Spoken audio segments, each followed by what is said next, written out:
أمس شفت الدمع يطلع من الشباك وتربة من الصحن تكتب رسايلها، واسمع صوت زينب بالمنارة يصيح رسالة خاصة لعباس كافلها.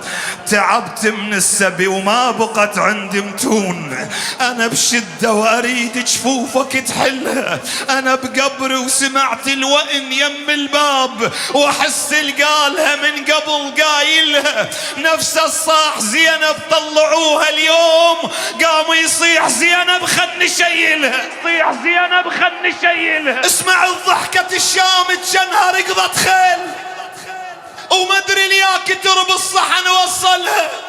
وصاحوا على الحارس بدل المفتاح، وشكوا صورة على الحيطان نزلها. ما ادري صار بي من السواد انشال، وين التوجع الشمات تندلها. مفاتيح الجنان اقترب يمها سلاح، ووردة مزهريتي الخوف ذبلها. يا عباس وانا تعودت كل عام اشوف الخدم تلتم بالصحن كلها، هذا المهم.